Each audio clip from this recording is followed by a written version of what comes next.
Section 1. You will hear a man telephoning to ask about a job in a hotel. First, you have some time to look at questions 1 to 4.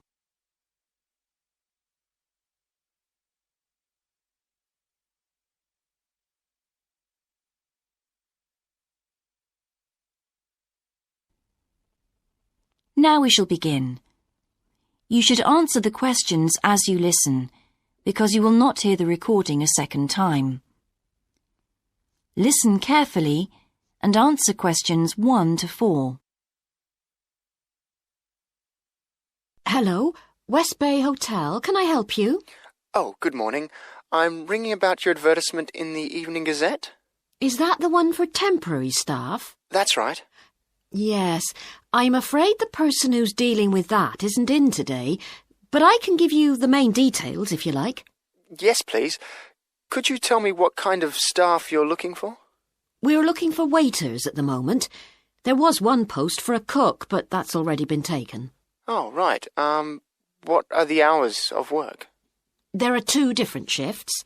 There's a day shift from 7 to 2 and a late shift from 4 till 11. And can people choose which one they want to do? Not normally, because everyone would choose the day shift, I suppose. You alternate from one week to another. OK, I'm just writing all this down. What about time off? You get 1 day off, and I think you can negotiate which one you want. It's more or less up to you, but it has to be the same one every week. Do you know what the rates of pay are? Yes, I've got them here. You get £5.50 an hour, and that includes a break. Do I have to go home to eat, or...? You don't have to. You can get a meal in the hotel if you want to, and there's no charge for it, so you might as well. Oh, good. Yes, so let's see. I get £231 a week. You'd also get tips. Our guests tend to be quite generous. Before you hear the rest of the conversation, you have some time to look at questions 5 to 10.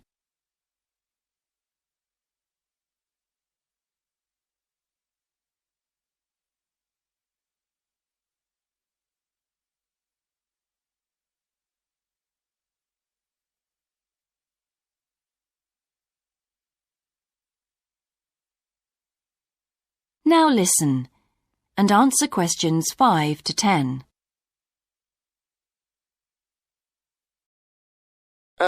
Is there a uniform? What about clothes? Yes, I forgot to mention that. You need to wear a white shirt, just a plain one, and dark trousers. You know, not green or anything like that. And we don't supply those. That's okay, I've got trousers. I just have to buy a couple of shirts. What about anything else? Do I need a waistcoat or anything? You have to wear a jacket, but the hotel lends you that. I see. One last thing. I don't know what the starting date is. Just a minute. I think it's sometime around the end of June. Yes, the 28th, in time for the summer. That's great. I'm available from the 10th. Oh, good. Well, if you can call again, you need to speak to the service manager. Her name's Jane Irwin. That's Urwin. And she'll probably arrange to meet you. OK. And when's the best time to ring? Could you call tomorrow? She usually starts checking the rooms at midday, so before then if you can, so she'll have more time to chat. I'll just give you her number because she's got a direct line. Thanks. It's 832-009. 823-009. 832. Oh, OK. Yes, I'll do that. And by the way, she will ask you for a reference, so you might like to be thinking about that. You know, just someone who knows you and can vouch for you. Yes, no problem. Well, thanks very much for your help. You're welcome. Bye. Bye. That is the end of section 1. You now have half a minute to check your answers.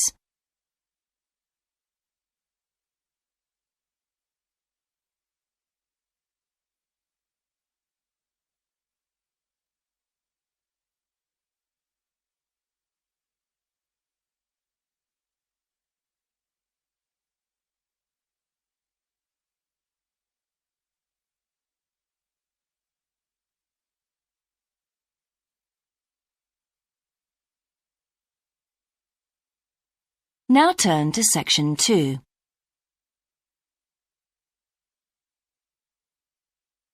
Section 2.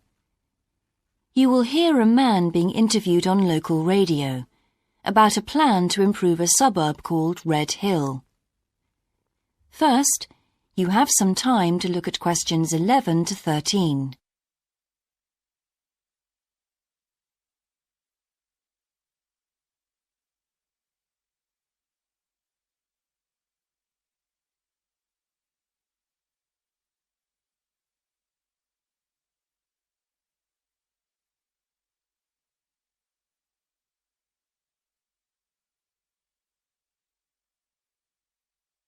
Now listen carefully and answer questions 11 to 13. Good morning and welcome again to your city today. With me today is Graham Campbell, a councillor from the City Council. He'll be telling us about the plan to improve the fast-growing suburb of Red Hill. Good morning, Graham, and welcome to the show. Good morning, Carol. Now, Graham, I understand that there has been a lot of community consultation for the new plan. Yes, we've tried to address some of the concerns that local groups told us about. People we've heard from are mainly worried about traffic in the area, and in particular the increasing speed of cars near schools. They feel that it's only a matter of time before there's an accident as a lot of children walk to the school. So we're trying to do something about that. Another area of concern is the overhead power lines. These are very old, and a lot of people we spoke to asked if something could be done about them. Well, I'm happy to report that the power company have agreed to move the power lines underground at a cost of $800,000. I think that will really improve the look of the area, as well as being safer. That's good to know. But will that mean an increase in rates for the local businesses in that area? Well, the power company have agreed to bear the cost of this themselves after a lot of discussion with the council. This is wonderful news, as the council now has some extra funds for us to put into other things like tree planting and artwork. Before you hear the rest of the interview, you have some time to look at questions 14 to 20.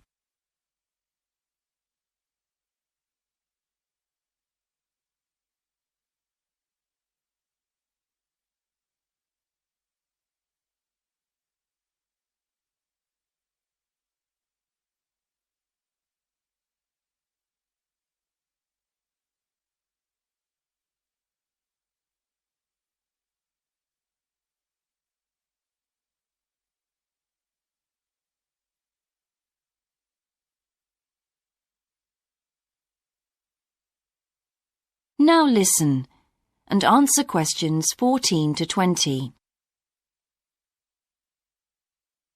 Now, we've also put together a map which we've sent out to all the residents in the area. And on the map we've marked the proposed changes. Firstly, we'll plant mature pine trees to provide shelter and shade just to the right of the supermarket in Days Road. In order to address the traffic problems, the pavements on the corner of Carberry and Thomas Street will be widened. This will help to reduce the speed of vehicles entering Thomas Street. We think it's very important to separate the local residential streets from the main road, so the roadway at the entrance to Thomas Street from Days Road will be painted red. This should mark it more clearly and act as a signal for traffic to slow down. One way of making sure that the pedestrians are safe is to increase signage at the intersections. A Keep Clear sign will be erected at the junction of Evelyn Street and Hill Street to enable traffic to exit at all times. Something we're planning to do to help control the flow of traffic in the area is to install traffic lights halfway down Hill Street where it crosses Days Road. Now, we haven't only thought about the cars and traffic, of course. There's also something for the children. We're going to get school children in the area to research a local story, the life of a local sports hero, perhaps. And an artist will incorporate that story into paintings on the wall of a building on the other side of Hill Street from the supermarket. And finally, we've agreed to build a new children's playground, which will be at the other end of Hill Street, close to the intersection with Carberry Street. Wonderful. Now, what's the next stage? Well, the final plan will That is the end of section 2. You now have half a minute to check your answers.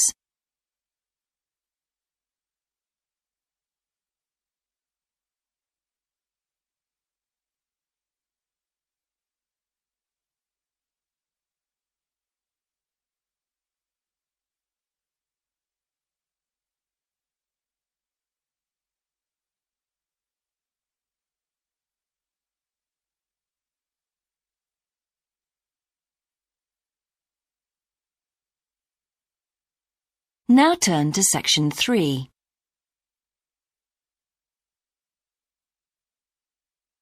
Section 3. You will hear two students called Dan and Jeannie discussing their studies at university. First, you have some time to look at questions 21 to 26.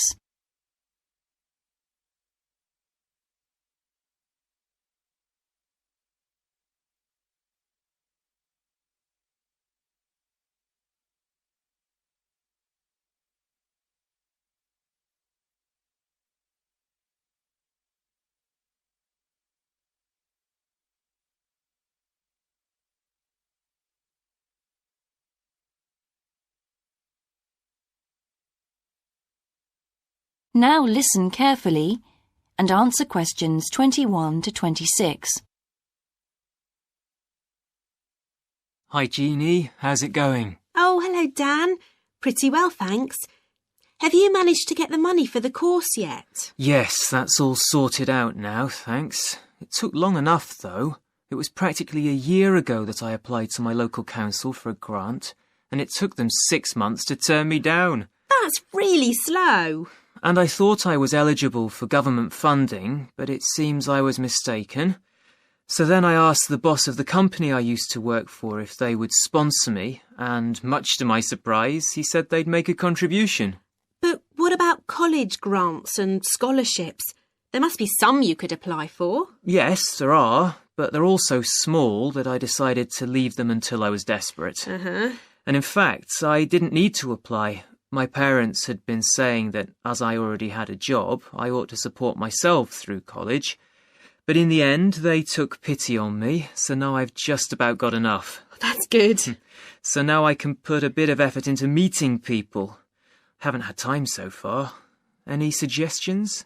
What about joining some college clubs? Oh, right. You joined several, didn't you? Yes, I'm in the drama club. It's our first performance next week, so we're rehearsing frantically, and I've got behind with my work. But it's worth it. I'm hoping to be in the spring production too. I've never liked acting. Are you doing anything else? I enjoyed singing when I was at school, so I joined a group when I came to college. I don't think the conductor stretches us enough, though, so I'll give up after the next concert. And I also joined the debating society. It's fun, but with all the rehearsing I'm doing, something has to go, and I'm afraid that's the one. Do you do any sports? Yes, I'm in one of the hockey teams. I'm not very good, but I'd really miss it if I stopped. I decided to try tennis when I came to college, and I'm finding it pretty tough going. I'm simply not fit enough. Nor me. I think I'll give that a miss. I'm hoping it'll help me to build up my stamina, but it'll probably be a long haul. Good luck. Thanks. How are you finding the course? I wish we had more seminars. What? I'd have thought we had more than enough already. All those people saying clever things that I could never think of. It's quite interesting, but I wonder if I'm clever enough to be doing this course. I find it helpful to listen to the other people. I like the way we're exploring the subject and working towards getting insight into it. How do you get on with your tutor? I don't think I'm on the same wavelength as mine, so I feel I'm not getting anything out of the tutorials. It would be more productive to read a book instead. Oh, mine's very demanding. She gives me lots of feedback and advice, so I've got much better at writing essays. And she's helping me plan my revision for the end-of-year exams. Do tell me, I always struggle with revision. Before you hear the rest of the discussion, you have some time to look at questions 27 to 30.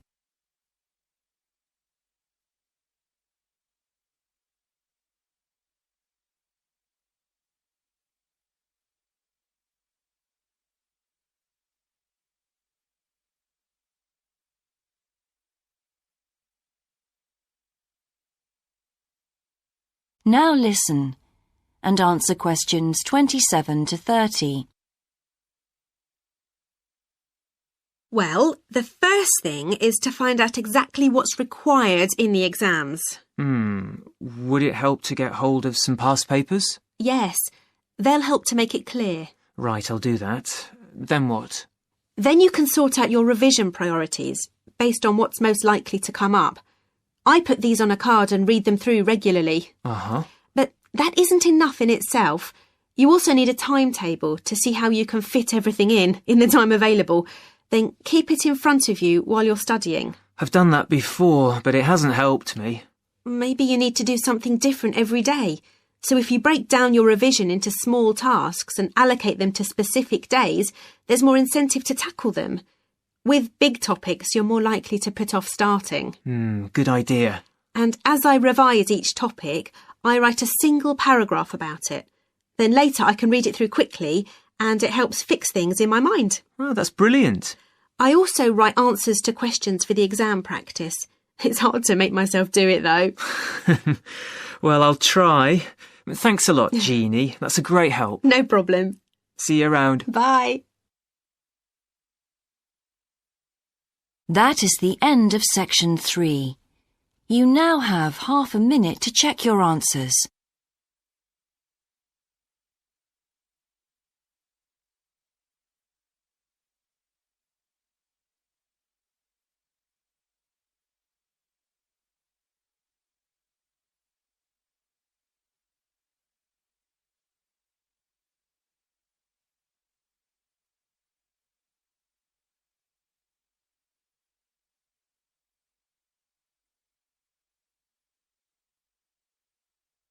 Now turn to section 4.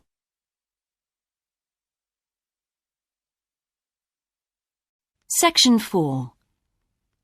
You will hear a lecturer giving a talk about Australian rock art to a group of archaeology students. First, you have some time to look at questions 31 to 40.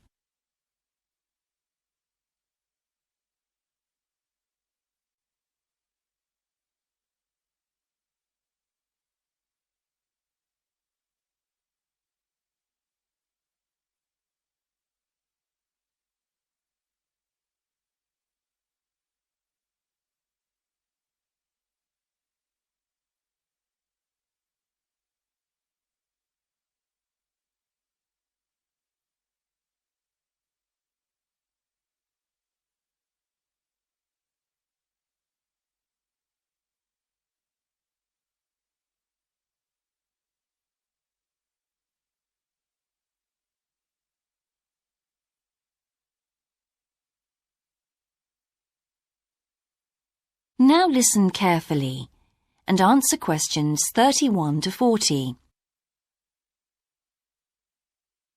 Good morning, everyone. I've been invited to talk about my research project into Australian Aboriginal rock paintings. The Australian Aborigines have recorded both real and symbolic images of their time on rock walls for many thousands of years. Throughout the long history of this tradition, new images have appeared and new painting styles have developed. And these characteristics can be used to categorise the different artistic styles. Among these are what we call the dynamic, yam, and modern styles of painting. One of the most significant characteristics of the different styles is the way that humans are depicted in the paintings. The more recent paintings show people in static poses, but the first human images to dominate rock art paintings over 8,000 years ago were full of movement. These paintings showed people hunting and cooking food, and so they were given the name dynamic to reflect this energy. It's quite amazing considering they were painted in such a simple stick-like form. In the yam period, there was a movement away from stick figures to a more naturalistic shape. However, they didn't go as far as the modern style, which is known as X-ray because it actually makes a feature of the internal skeleton as well as the organs of animals and humans. The yam style of painting got its name from the fact that it featured much curvier figures that actually resemble the vegetable called a yam, which is similar to a sweet potato. The modern paintings are interesting because they include paintings at the time of the first contact with European settlers. Aborigines managed to convey the idea of the settlers' clothing by simply painting the Europeans without any hands, indicating the habit of standing with their hands in their pockets. Size is another characteristic. The more recent images tend to be life-size or even larger, but the dynamic figures are painted in miniature. Aboriginal rock art also records the environmental changes that occurred over thousands of years. For example, we know from the dynamic paintings that over 8,000 years ago, Aborigines would have rarely eaten fish, and sea levels were much lower at this time. In fact, fish didn't start to appear in paintings until the Yam period, along with shells and other marine images. The paintings of the Yam tradition also suggest that, during this time, the Aborigines moved away from animals as their main food source and began including vegetables in their diet, as these feature prominently.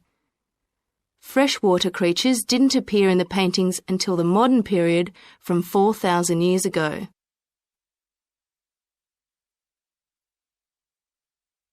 So these paintings have already taught us a lot. But one image that has always intrigued us is known as the rainbow serpent. The rainbow serpent, which is the focus of my most recent project, gets its name from its snake or serpent-like body, and it first appeared in the Yam period 4,000 to 6,000 years ago. Many believe it is a curious mixture of kangaroo, snake and crocodile. But we decided to study the rainbow serpent paintings to see if we could locate the animal that the very first painters based their image on. The Yam period coincided with the end of the last ice age. This brought about tremendous change in the environment, with the sea levels rising and creeping steadily inland. This flooded many familiar land features and also caused a great deal of disruption to traditional patterns of life, hunting in particular. New shores were formed and totally different creatures would have washed up onto the shores. We studied 107 paintings of the rainbow serpent and found that the one creature that matches it most closely was the ribboned pipefish, which is a type of seahorse. This sea creature would have been a totally unfamiliar sight in the inland regions where the image is found, and it may have been the inspiration behind the early paintings. So, at the end of the Ice Age, there would have been enormous changes in animal and plant life. It's not surprising, then, that the Aborigines linked this abundance to the new creatures they witnessed. Even today, Aborigines see the rainbow serpent as a symbol of creation, which is understandable given the increase in vegetation and the new life forms that featured when the image first appeared. That is the end of section 4. You now have half a minute to check your answers.